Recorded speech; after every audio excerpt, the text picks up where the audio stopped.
I'm doing a full Bosch service on the BMW M135i. This is fitted with the N55 engine from 2012 to around 2015. Now I've done 260 miles on the first tank of fuel since the rebuild, but I'm having a misfire on a couple of cylinders some of the time, so I want to get the spark plugs changed. Therefore I might as well do the full service video now.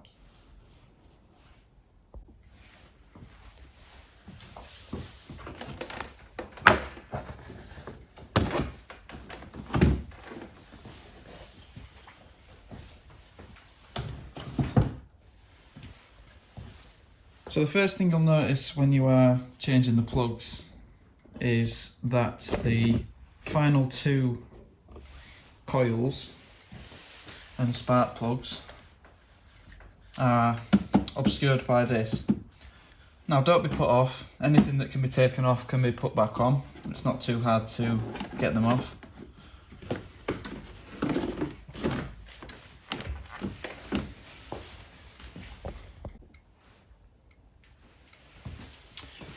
So you'll need to remove the bracket for the cat sensors. So you just need to take the wire out of the bracket, undo this T20 Torx screw.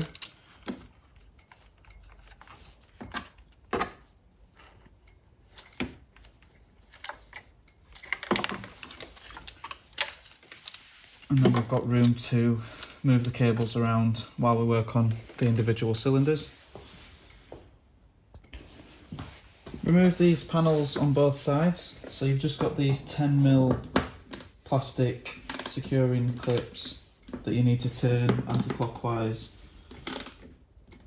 quarter of a turn.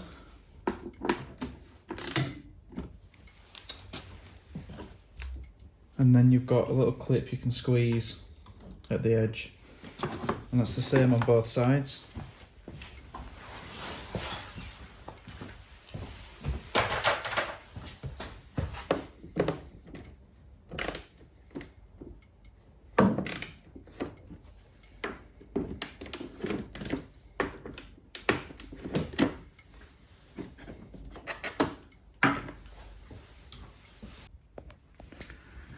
Now you'll need to remove the strut brace, which has E18 star bolts, one at each side and two in the middle.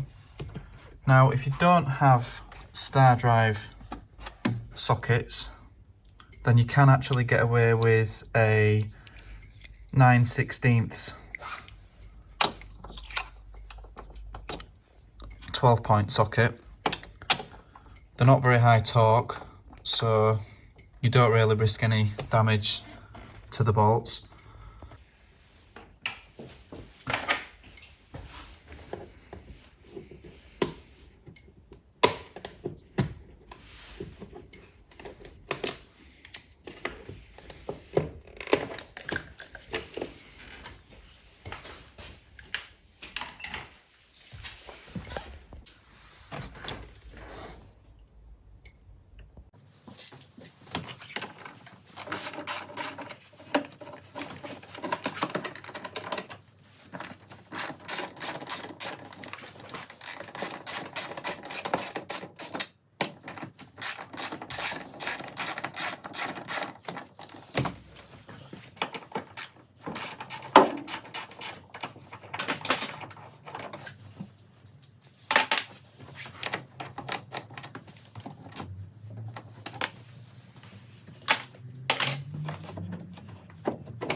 Now you've got four 10mm bolts to remove this plastic cover. And this will give you full access to cylinders 5 and 6. I've actually got 3 bolts on the left and 4 bolts on the right hand side.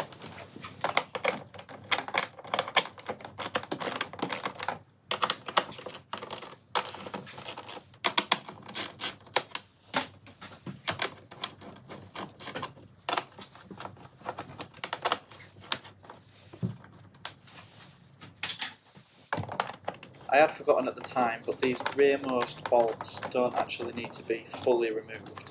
They can just be loosened and the panel will slide out from underneath them.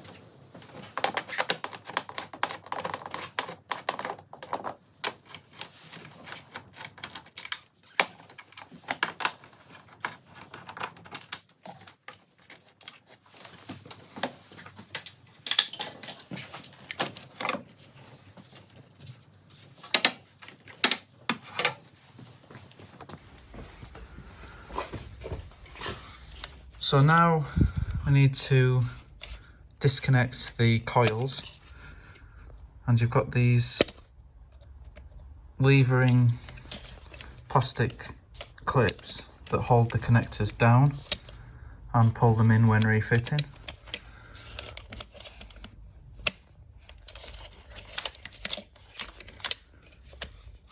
And if they're not seized too bad, you can just pull them up with one finger using the clip. Now you don't have to, but I have numbered my coils when I was doing the rebuild and refitted them in the same order.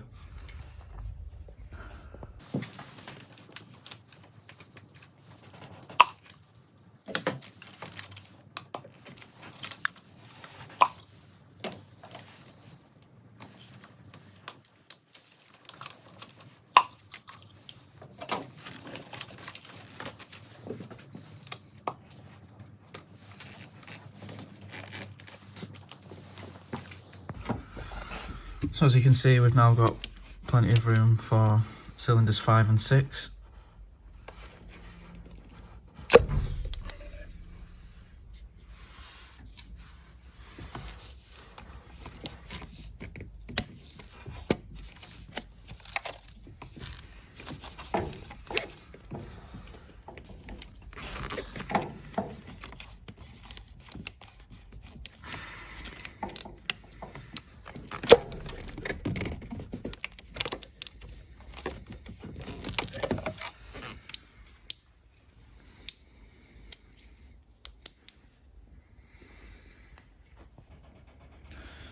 I'll start with cylinder 1 so you can see what I'm doing. Now you'll need the BMW style spark plug removal tool, which is a 10mm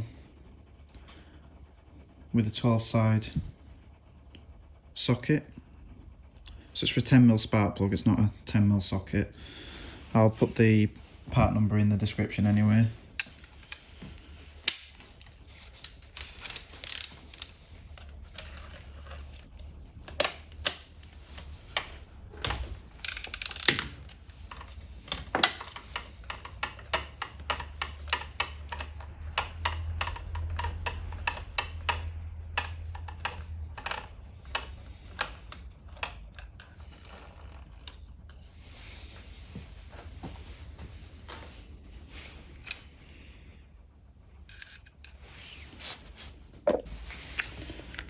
And now we can get a new spark plug.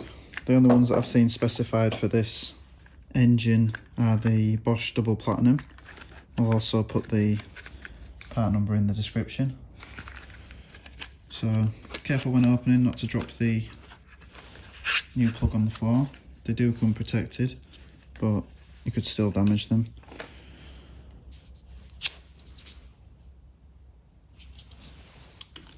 Place the new spark plug in the tool. Make sure it's secure, not going to drop out. Carefully get the spark plug to the bottom of the cylinder till it's in the threads, and gently start screwing the spark plug in. If you get any resistance whatsoever, then stop and try and realign the spark plug. The last thing you want to do is cross thread a spark plug. They're very, very difficult to re-tap. So it's not requiring any pressure to turn the thread, and then you'll feel it hit the bottom. At this point, there'll be different instructions on different spark plug boxes. Some of them Once it reaches the bottom, they have a compression washer, and you just do an extra half a turn or an extra 3/4 of a turn. With these, they actually have a torque figure of 23 Newton meters.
So now repeat the procedure for the remaining spark plugs.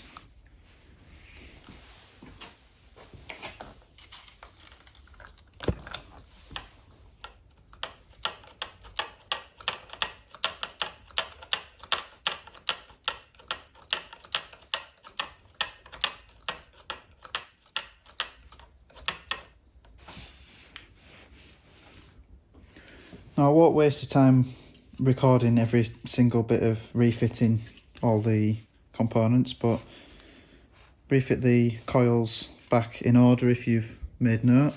You can apply a bit of lubricant to this rubber part on the outside.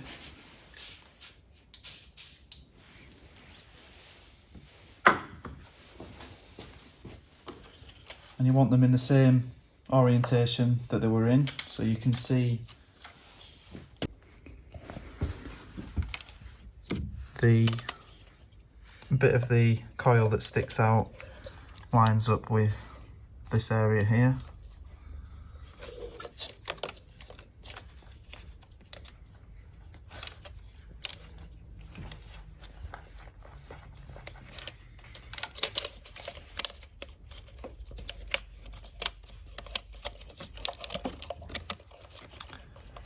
And these connectors, if you push them most of the way in and then press down the clip to secure it, and repeat for the other 5 cylinders. I should have mentioned that these bolts at the back, 2 of them don't actually need to be removed, which makes things a little bit easier.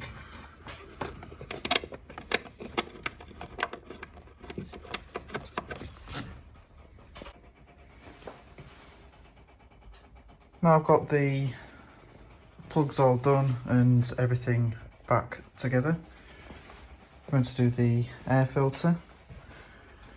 So you've got 4 clips around the edge of the airbox. One of mine is missing from here, and then you've got one down here. Disconnect the MAF sensor.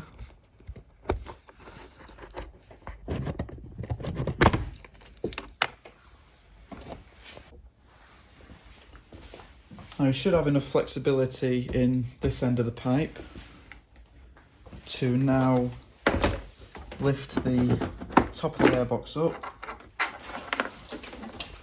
and off this rubber mounting here, giving you plenty of room to remove the old filter.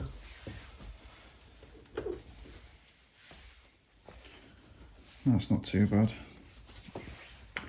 If your airbox is full of debris, then give it a quick vacuum out. This one ain't too bad.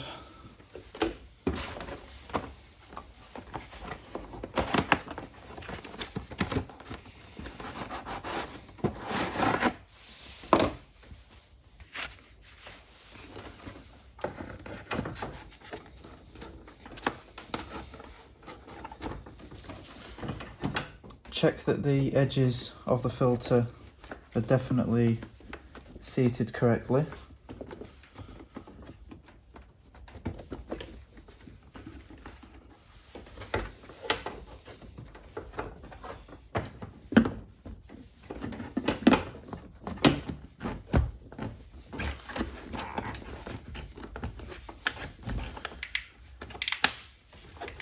And if the filter's seated correctly, then it'll be nice and easy to get the clips back on the airbox cover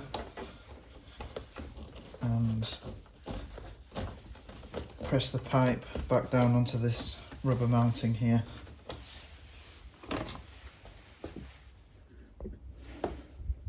And don't forget to reconnect the map sensor, which I did and is very easily done.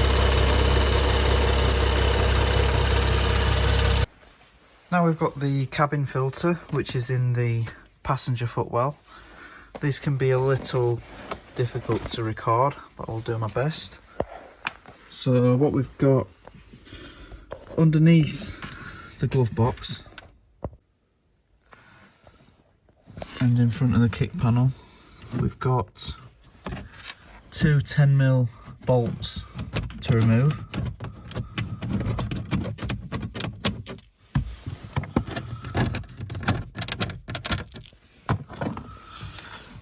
And then this panel is just held on with clips. It won't come off that easy normally, I've already had it off. And need to disconnect this cigarette lighter socket and disconnect the footwell light.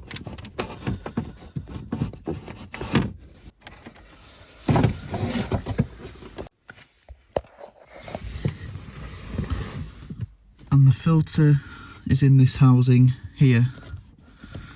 So we need what looks like a T20 Torx.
And that's a good sign that it does need changing.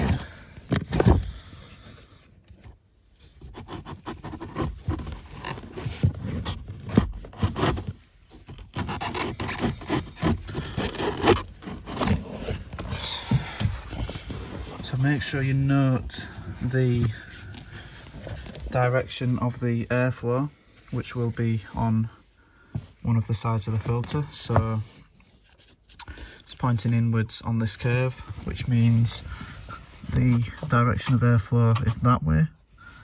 Make sure when refitting the new filter it goes in the same direction.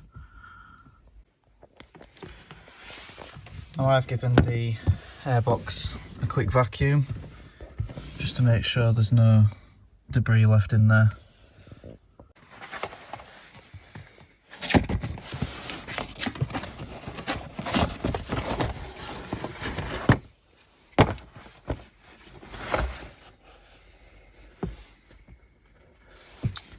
So as you can see, direction of airflow is that way.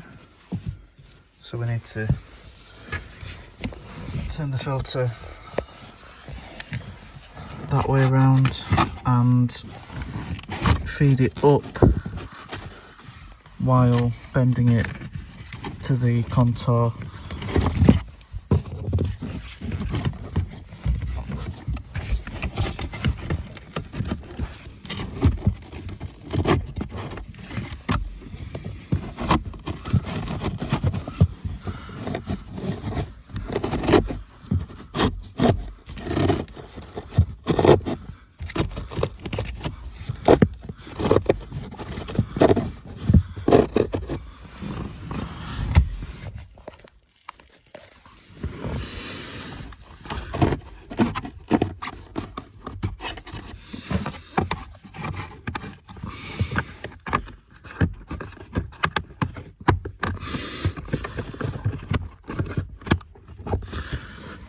Now all we need to do is refit the 3 torque screws.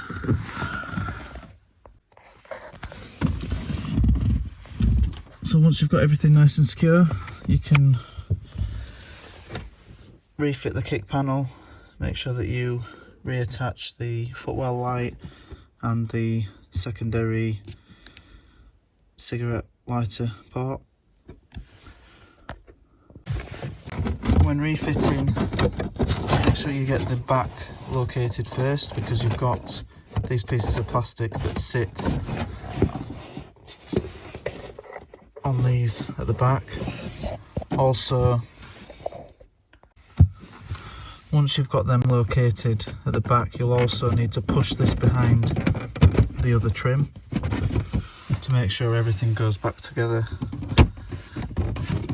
correctly.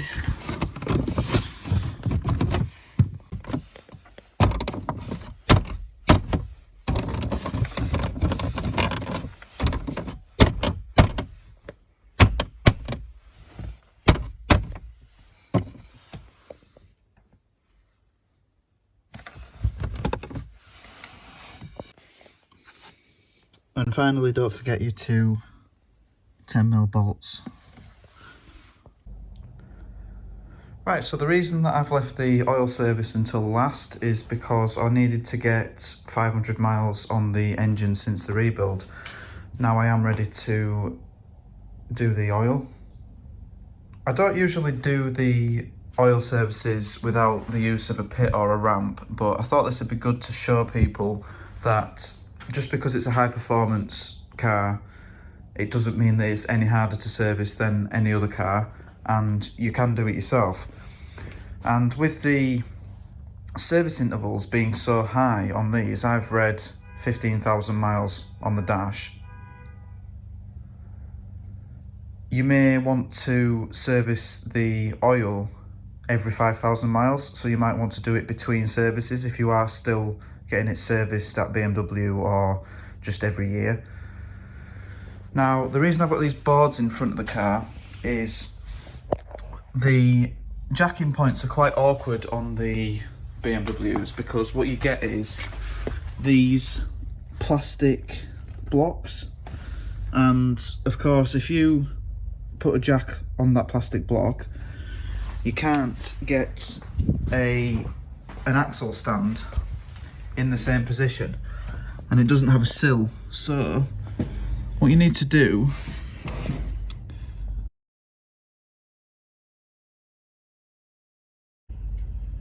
is, if the car's too low to get the jack under, you'll need to drive it up onto some boards, and if you've got a slippy floor, then you'll need to put something like carpet or cardboard leading up to the boards so that the boards don't slip. With it being rear wheel drive, the front wheels are just getting pushed, and what happens is the boards just slip as soon as the wheels push them. And right in the centre of the car there is an indent, which is not showing up very clear on here, but this is where the subframe is underneath the under tray, and this is a suitable jacking point which will allow you to get axle stands under the front 2 plastic blocks.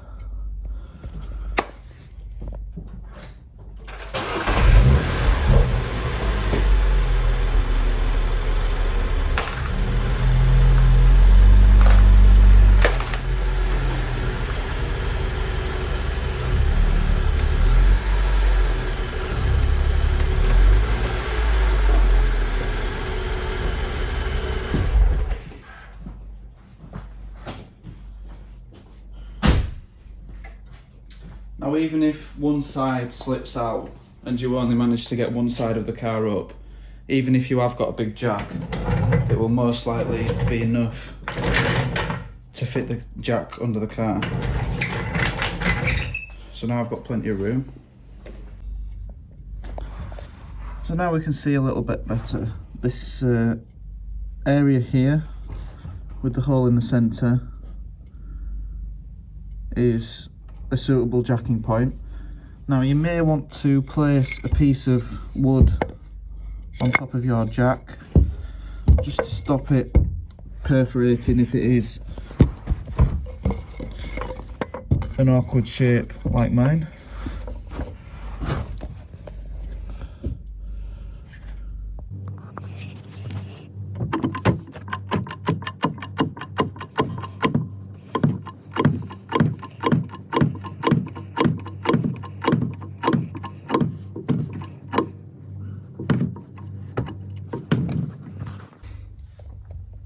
Once you've got the car high enough, you can slide the axle stands under the plastic.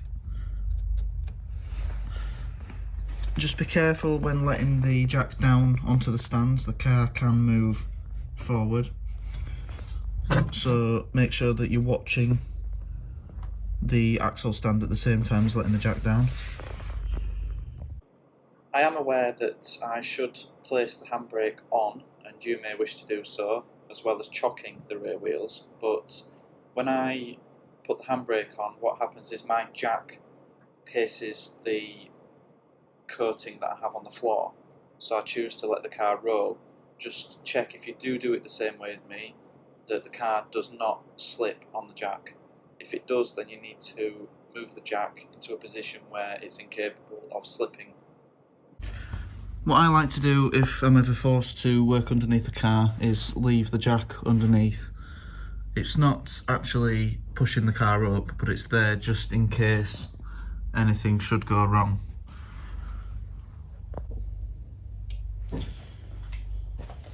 So we'll start with the filter. Now, you don't have to remove the engine cover, but I have done just to give myself enough room to get a grip on the oil filter housing. Now, I haven't got a tool. There are special tools for this, but in my opinion, these should only, you tighten them to 25 Newton meters, so you should be able to remove them by hand. And the tight, once the plastic is touching the metal, they are as tight as they need to be. But obviously I only fitted this 500 miles ago, so after more miles it could have seized considerably. And this is quite hot.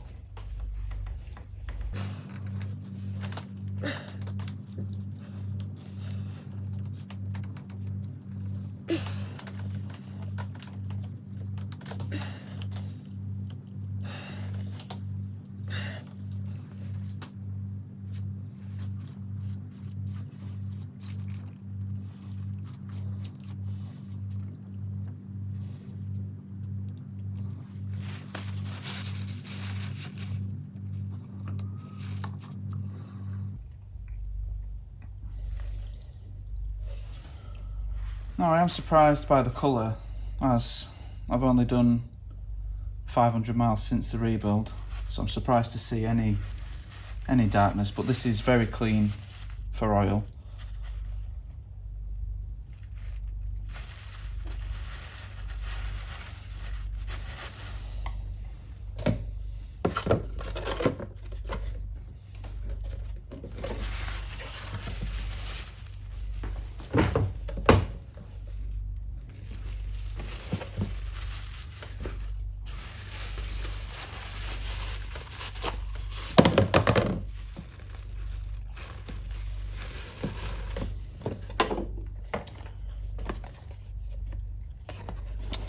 Now what I like about the filters on BMWs is they always seem to come with new sump plug washers, so you don't have to look for one of them.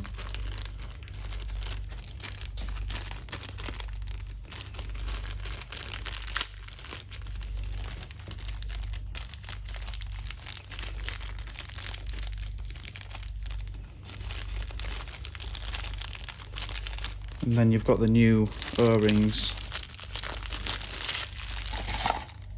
for the filter housing cap. So you've got a small one here and a large one here.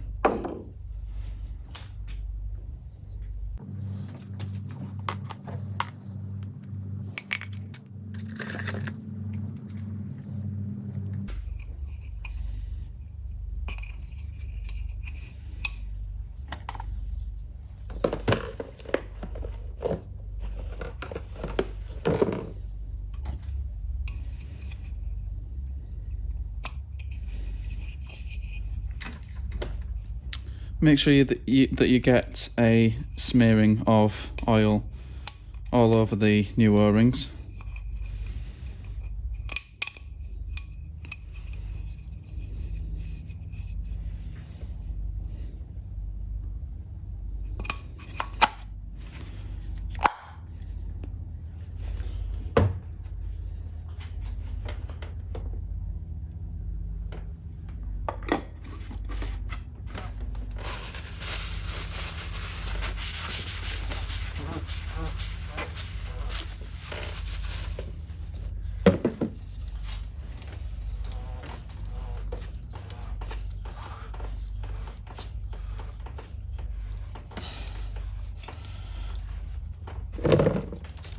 So the torque figure is 25 Newton meters for this, but in my opinion, once it's tight, it's tight.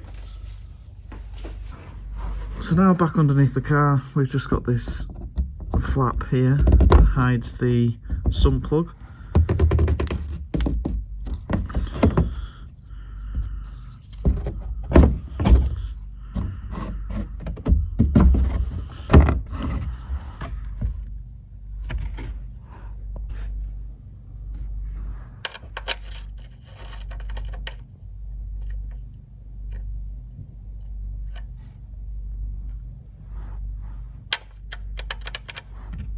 So we've got a 17mm sump plug, and I've got one of these oil drainers that you can get from any motor factors.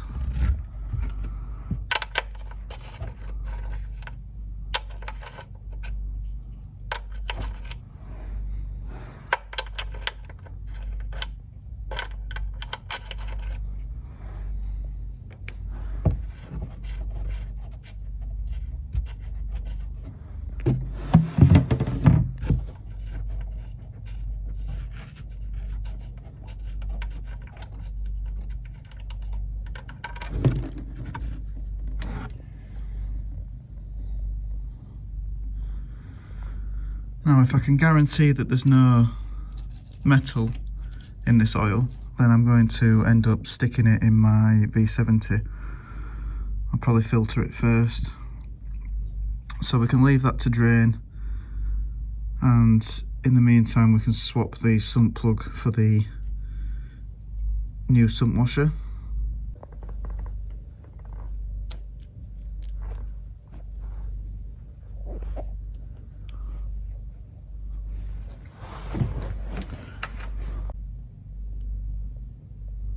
Once you're happy with the amount of oil that's drained out, replace the sump plug with the new sump plug washer and tighten to 25 Newton meters.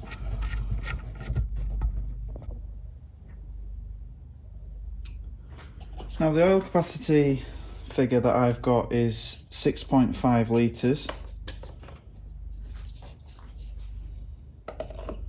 And we don't have any dipstick on this engine, so what we'll need to do is add just shy of 6 litres, run the car up to temperature and check the level on the dashboard and top up as necessary.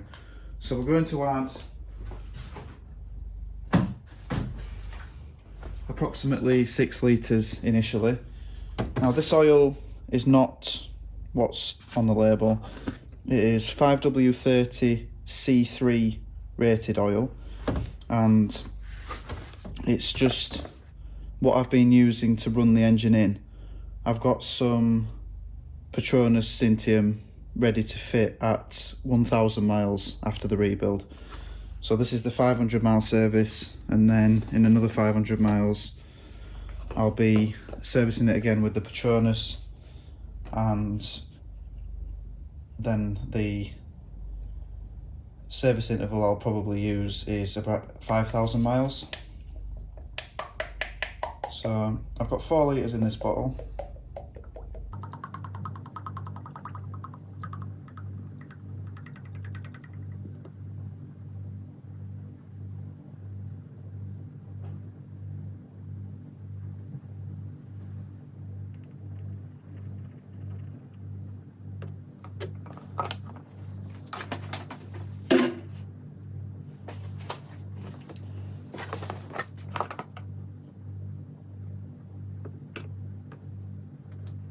So in between these two bottles I've actually got exactly 6.5 litres. So I'll just stick in 6 litres for the time being.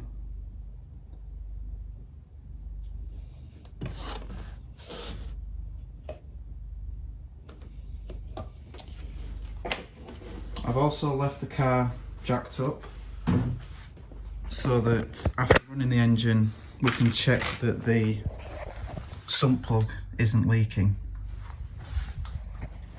So I'm going to refit the filler cap. So now the oil filler cap is refitted.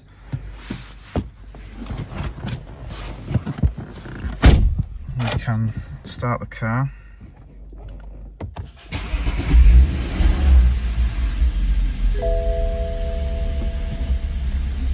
What we'll need to do is go into vehicle status, engine oil level,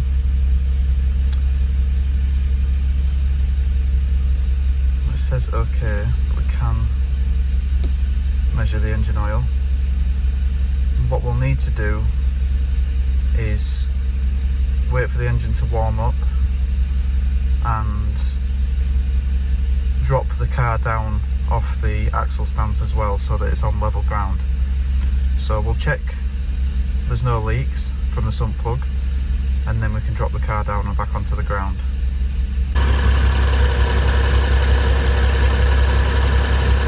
So that's just residual oil from before. We can clean that off and close the cover.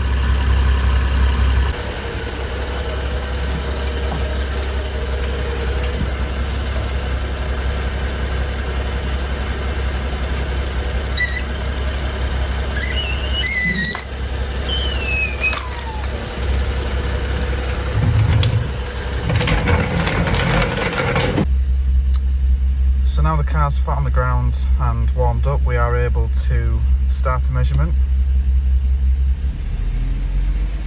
So keep your feet off the accelerator, that's automatically revving the engine up slightly.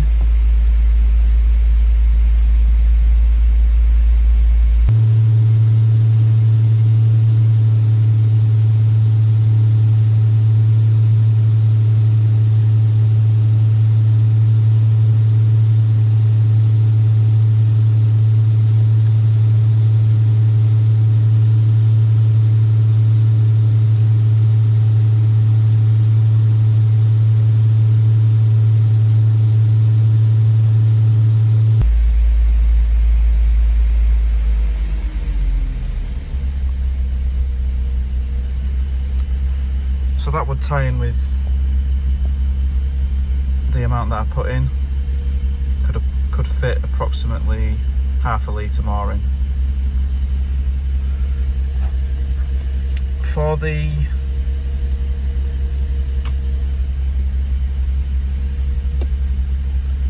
to reset these on the car,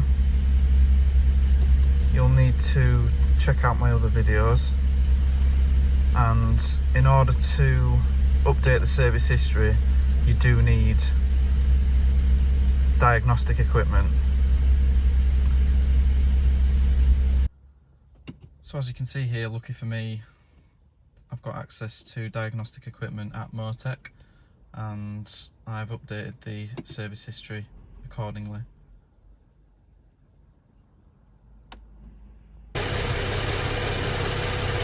I do hope this video has helped, and I hope it's convinced you that you can manage to do a service on one of these, even if it is just in between services that you already have booked in.